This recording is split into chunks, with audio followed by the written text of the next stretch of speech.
ठरलं तर मग या मालिकेच्या आजच्या भागाचे अपडेट जाणून घेऊया आपल्या आजच्या या व्हिडिओमध्ये। तर मित्रांनो, आता आपण इथे पाहतो की आता विमलला प्रिया येऊन विचारते, तू इथे काय करतेस विमल? त्यावर विमल सांगते, अहो काही नाही, कपडे वाळायला टाकले होते, इतक्यात पावसाची झडप आली, पुन्हा सगळे कपडे भिजले, ते कपडे पिळते। त्याबरोबर लगेचच प्रिया तिला म्हणत असते की हे बघ, तू आत्ता हे सगळं करत बसू नकोस, घरामध्ये तुला आई बोलवते, तिकडे जा। त्यावर प्रिया लगेचच ती विचारते, कोण? कल्पना वहिनी? त्यावर लगेच आता प्रिया सांगते, नाही नाही, आपला प्रताप सुभेदार, जा तू। त्याबरोबर लगेचच आता प्रिया ही असं म्हटल्याबरोबर ती तिकडनं निघून जाते। मग इकडे तोपर्यंत प्रिया काय करते, प्रिया आता काही कपडे उचलते आणि ते घेऊन येते आणि मातीमध्ये लोळवते। त्याबरोबर इथे अर्जुन हा सायली काय बोलतेय ते अगदी व्यवस्थित आणि बारकाईने ऐकत असतो। तर इकडे आता सायली ही म्हणत असते, अरे नाही लागत आहे, काय झालं? ह्या मावशीचा नंबर का लागत नाही आहे? लागला आता लागला। हां, मंदा साळुंके बोलत आहेत का? नाही का? बरं हां, हो, सॉरी हां। आणि मग ती म्हणते, अरे आईने दिलेला मावशीचा नंबर तर चुकीचा आहे, पण मग आईने मला मावशीचा नंबर चुकीचा कसा दिला असेल? नाही, काहीतरी गडबड झाली आहे बहुतेक। जाऊ दे, आता आईने जो पत्ता दिलाय की नाही, सरळ जाऊन त्याच्यावरच बघते। नाही म्हणजे तिकडे गेल्यावर काय खरं काय खोटं सगळं मला आपोआप कळूनच जाईल ना, म्हणजे कसं सोपं जाईल। मातृभवन चाळ, गर्ल्स हायस्कूल मागे मातृभवन चाळ, गर्ल्स हायस्कूल मागे मातृभवन चाळ, असं ती म्हणतच घराबाहेर पडते।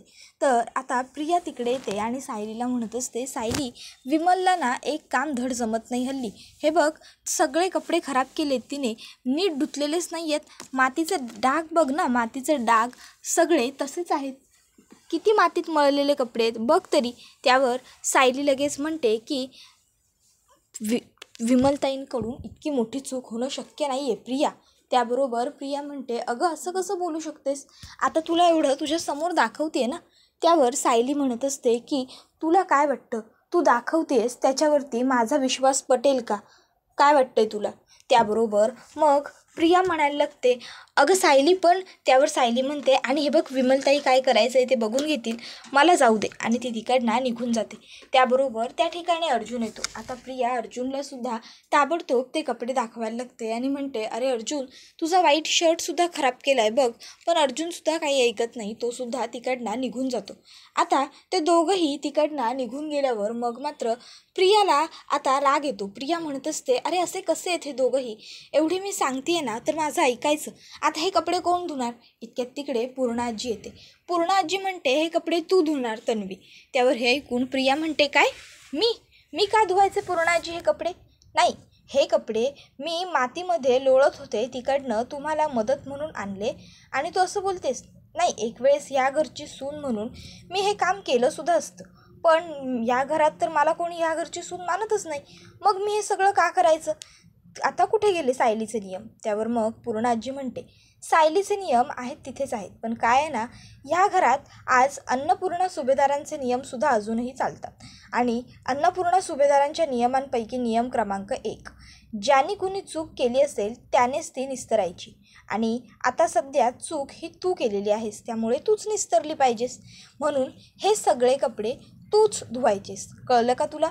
त्याबरोबर प्रिया म्हणते, काय पूर्णाजी, अगं तू काहीही काय बोलतेस, मी काय चूक केली आहे? हो अच्छा, म्हणजे हे कपडे मी जर मातीतून लोळत होते ते वरती आणले आणि तुमची मदत केली, ही जर माझी चूक असेल तर ठीक आहे, मी तुमची मदत नाही करणार पुन्हा, असं म्हणत ती ते कपडे आता तिथेच ठेवून देते टेबलावर आणि मी निघते, असं म्हणत तिकडनं चाललेली असते।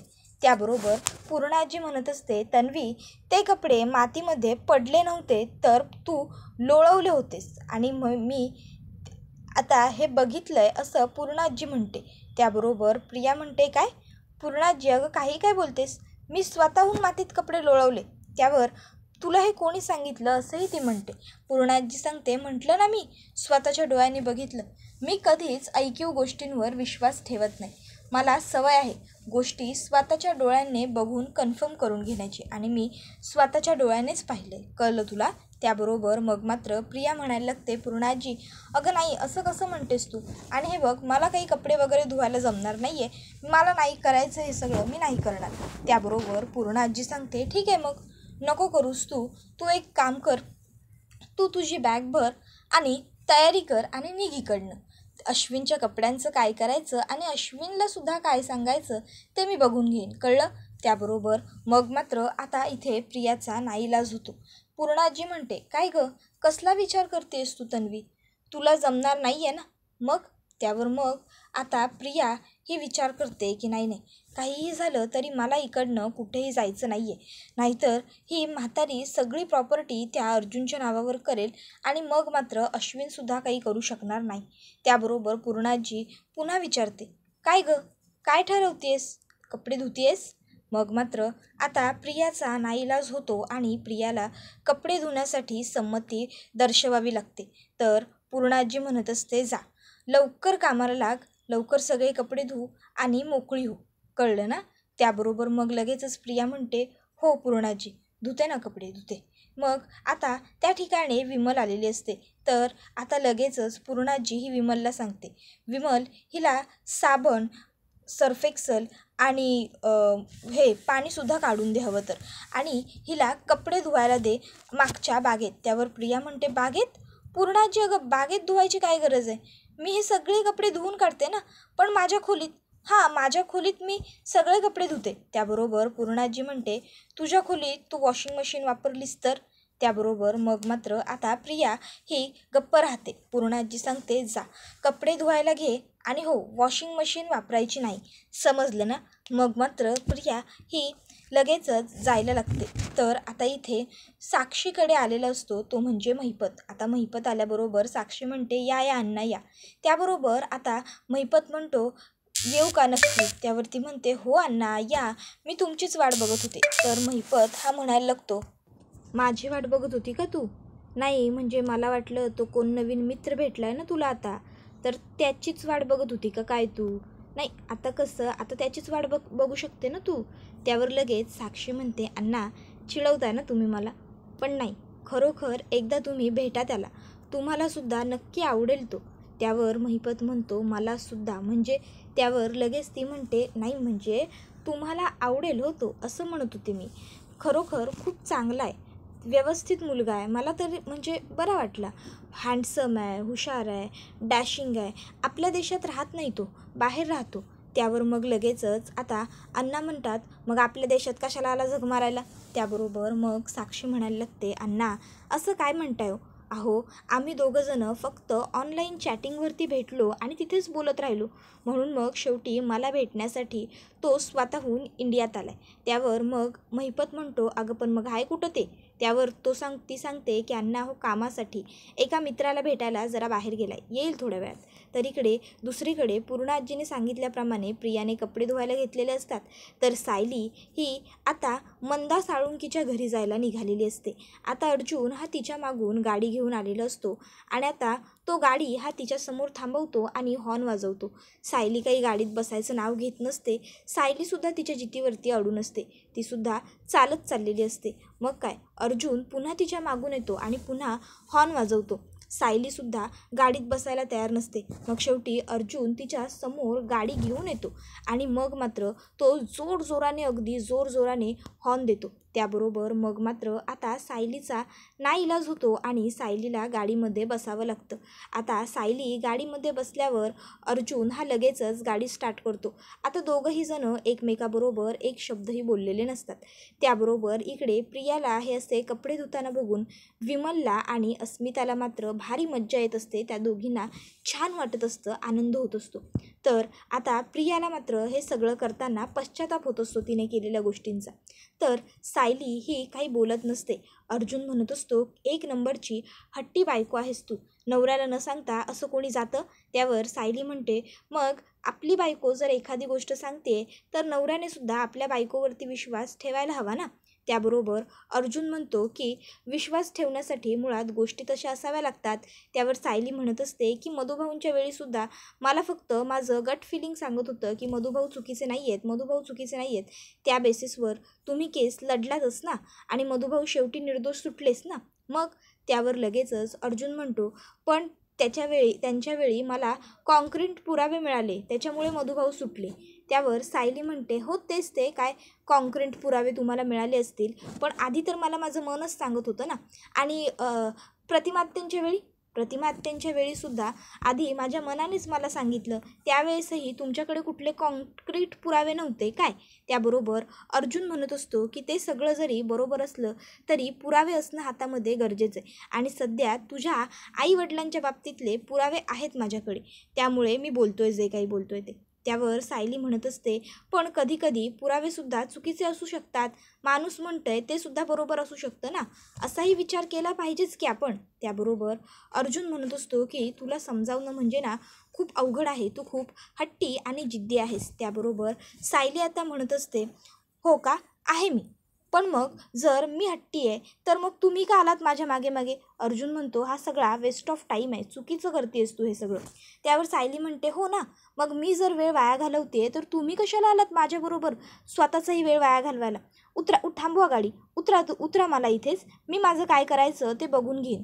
त्याबरोबर अर्जुन म्हणतो, असं कसं, उद्या लोक म्हणतील अर्जुन सुभेदार हा मस्त निवांत गाडीत बसून चाललेला आहे आणि बिचारी बायको ही अशी रस्त्याने चालत चालली आहे. त्याबरोबर सायली म्हणते, बापरे, हो का, तुम्ही कधीपासून हो लोकांचा हा एवढा विचार करायला लागलात काय हो. त्याबरोबर मग अर्जुन म्हणायला लागतो की म्हणजे करावा लागतो लोकांचा विचार. सायली आता इथे अर्जुनला म्हणत असते, मला माहिती आहे नक्की काहीतरी गडबड आहे, मला जे एवढं वाटतंय ते चुकीचं कसं असेल. त्याबरोबर इथे आता अस्मिता ही किचनमध्ये आलेली असते आणि अस्मिताला किचनमध्ये पाहून सगळ्यांनाच आश्चर्य वाटत असतं.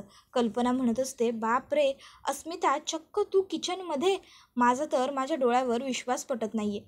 अस्मिता म्हणते, आई तू आता लगेच सुरू होऊ नकोसा.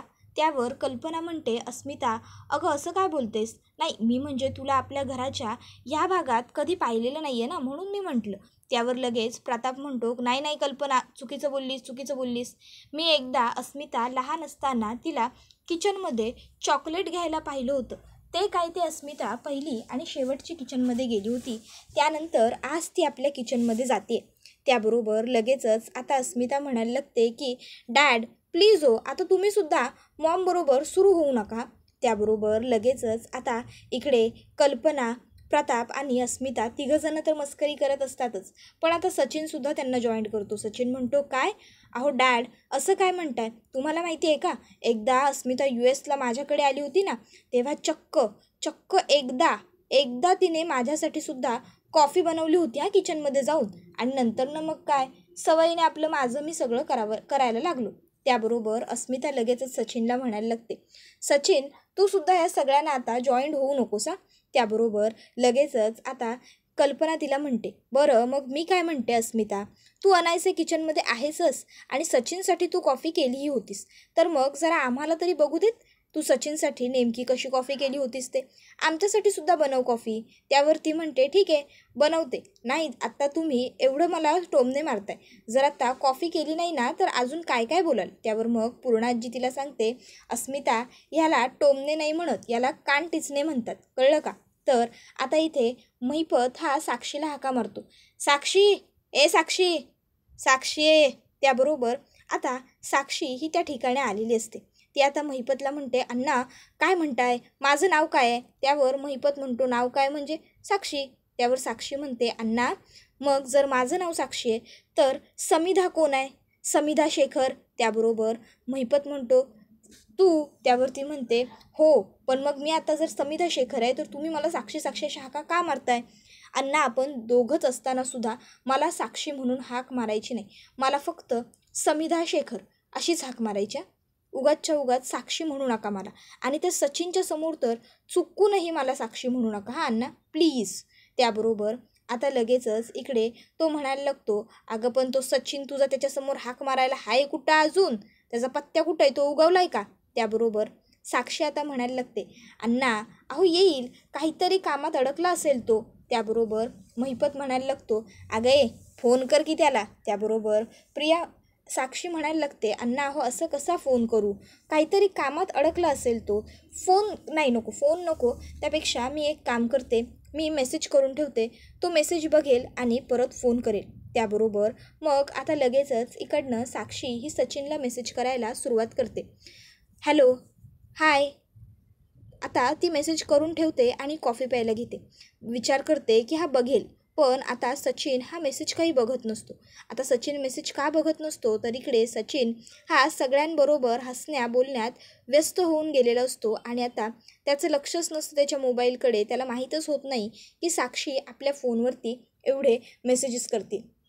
तर आता इथे साक्षी विचार करते की बापरे, मी एवढे मेसेजेस करूनही आज याने उत्तरं का दिलेली नाही आहेत. काय झालं असेल नक्की, हा कशात अडकला असेल. काय करू मी आता, फोन करून बघू का? नाही, नको, नाही करतेच. असा विचार आता ती करण्यामध्ये गुंतलेली असताना तिला कळत नसतं की आपण आता काय करावं. त्याबरोबर आता दुसरीकडे सायली आणि अर्जुन हे दोघंजणं पोहोचलेले असतात मंदा साळुंकीचा जो पत्ता दिलेला असतो त्या पत्त्यावरती. आता त्या पत्त्यावरती पोहोचल्यावर मग आता अर्जुन आणि सायली तिथे बसलेल्या काही माणसांना विचारतात, मंदा साळुंकेंचं घर हेच का? त्याबरोबर आता ती लोक सांगतात की नाही नाही, मंदा साळुंके म्हणून इथं कोणी राहत नाही. मग आता तिथे एक बंद घर असतं. अर्जुन आणि सायली विचार करतात की इथे दार ठोठावून विचारावं. मग ते दोघं दरवाजा ठोकतात आणि अर्जुन विचारतो, मातृभवन चाळीच ना? त्यावर ते समोरच्या व्यक्ती सांगतात की हो, मातृभवन चाळीच. तुम्हाला कोणाला भेटायचं आहे? त्यावर अर्जुन आणि सायली सांगतात की आम्हाला मंदा साळुंकेला भेटायचं आहे. त्याबरोबर समोरची व्यक्ती म्हणते, मंदा साळुंके? नाही नाही, इथे कोणी मंदा साळुंके अशी बाई राहतच नाही. त्याबरोबर अर्जुन आणि सायली म्हणतात, नाही नाही, असं कसं? अहो राहतात इथे, यापूर्वी राहायच्या 30-40 वर्षापूर्वी अगदी म्हणालात तरी. त्यावर आता तो माणूस सांगतो की नाही हो, इथे कोणी मंदा साळुंकी म्हणून बाई राहतच नाही. इथे जर कोणी अशी बाई राहत असती तर ते मला माहीत असतं ना. त्याबरोबर मग मात्र आता सायलीला कळत नसतं की मग आई माझ्याबरोबर खोटं का बोलली, तिने मला खोटा पत्ता का दिला मावशीचा. त्यानंतर आता प्रियाचा वाढदिवस असतो आणि प्रियाच्या वाढदिवसासाठी प्रतिमात्या आणि रविराज काकासुद्धा आलेले असतात. आता प्रिया केक कापते. आता पहिला केक आई भरवते म्हणून प्रतिमात्या तिला पहिला केक भरवण्यासाठी पुढे सरसावतात. पण आता प्रतिमात्या केक प्रियाला न भरवता तो केक सायलीला आणून भरवतात आणि सायलीला आता तो केक आणून भरवतात. तसा सायली तोच हात घेऊन रविराज काकांकडे जाते आणि रविराज काकांना ती तो केक भरवते. आता सायलीने रविराज काकांना केक भरवल्यावर लगेचच प्रतिमात्या म्हणते, रविराज, तुम्हाला आठवतं आहे तन्वी लहान असताना सुद्धा आपण असंच करायचो. मीच तिला केक भरवायचे आणि ती तो केक तुम्हाला भरवायची तो हात पुढे आणून. आता मग मात्र सायली म्हणायला लागते, मला हे सगळं यापूर्वी माझ्याबरोबर घडलं आहे असं का वाटतंय? का वाटतंय ह्या सर्व गोष्टी पुन्हा पुन्हा माझ्याबरोबर होत आहेत? आणि मग आता सायली ही त्या विचारांमध्ये मग्न होऊन जाते आणि आता तिला पुन्हा तो पूर्वीचा त्रास व्हायला लागतो. आता सायलीला जेव्हा तो पुन्हा पूर्वीचा त्रास व्हायला लागतो, सायली पुन्हा एकदा कानांवरती घट्ट हात दाबून घेते आणि आता तिला ते सगळं आठवायला लागतं. त्याबरोबर हा व्हिडिओ इथेच संपतो. व्हिडिओ आवडला असेल तर व्हिडिओला लाईक करा. चॅनलवर नवीन असाल तर चॅनलला सबस्क्राईब करा आणि बेल आयकॉन आठवणीने प्रेस करा, जेणेकरून तुम्हाला पुढच्या प्रत्येक व्हिडिओचं नोटिफिकेशन मिळत जाईल आणि सर्व व्हिडिओंचा आनंद हा अगदी उत्तम पद्धतीने घेता येईल. चला तर मग मित्रांनो, आजच्यापुरतं इथेच थांबूया. पुढचा व्हिडिओ येईपर्यंत ह्या व्हिडिओचा छान पद्धतीने आनंद घेत राहा. टाटा, बाय बाय, धन्यवाद. Take care all of you.